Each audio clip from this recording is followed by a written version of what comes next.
Welcome back to my YouTube channel. ನಾನಿವತ್ತು ಖಾರ ಪಡ್ಡುನ ಹೇಗೆ ಮಾಡೋದು ಅಂತ ತೋರಿಸ್ಕೊಡ್ತೀನಿ. ಅದಕ್ಕೆ ಮುಂಚೆ ಇನ್ನೂ ಯಾರು ನನ್ನ ಚಾನಲ್ನ ಸಬ್ಸ್ಕ್ರೈಬ್ ಮಾಡ್ಕೊಂಡಿಲ್ಲ ದಯವಿಟ್ಟು ಬೇಗ ಬೇಗ ಸಬ್ಸ್ಕ್ರೈಬ್ ಮಾಡ್ಕೊಳ್ಳಿ.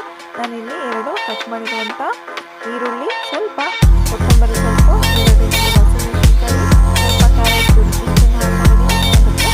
ನಾನಿಲ್ಲಿ ಒಂದು ಪ್ಯಾನ್ ಇಟ್ಟು ಸ್ವಲ್ಪ ಕಡಲೆಬೇಳೆ, ಸಾಸಿವೆ, ಕರಿಬೇವು ಸ್ವಲ್ಪ ಬಿಸಿ ಮಾಡಿ ಅದನ್ನು ಇದರೊಳಗೆ ದೋಸೆ ಹಿಟ್ಟಿಗೆ ಮಿಕ್ಸ್ ಮಾಡ್ಕೊಂಡಿದ್ದೀನಿ. ಚೆನ್ನಾಗಿ ಉಪ್ಪನ್ನು ಸೇರಿಸಿ ಮಿಕ್ಸ್ ಮಾಡ್ಕೊಂಡು ಪಡ್ಡು ಪ್ಯಾನ್ ಇಟ್ಟು ಅದಕ್ಕೆ ಸ್ವಲ್ಪ ಎಣ್ಣೆಯನ್ನು ನೀವು ಕಲಿಸ್ಕೊಂಡಿರುವಂಥ ದೋಸೆ ಹಿಟ್ಟನ್ನು ಇನ್ನೊಂದನ್ನು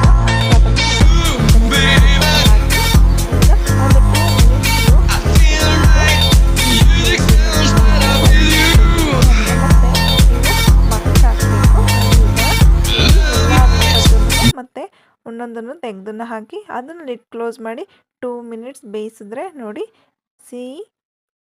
ತುಂಬ ಚೆನ್ನಾಗಿರುವಂಥ ಪಡ್ಡು ರೆಡಿಯಾಗಿರುತ್ತೆ. ಖಾರ ಪಡ್ಡು ನೋಡಿ, ಈ ಥರ ಒಂದೊಂದೇನು ತುಂಬ ಈಸಿಯಾಗಿ ಬರುತ್ತೆ, ಟೇಸ್ಟಿಯಾಗಿರುತ್ತೆ.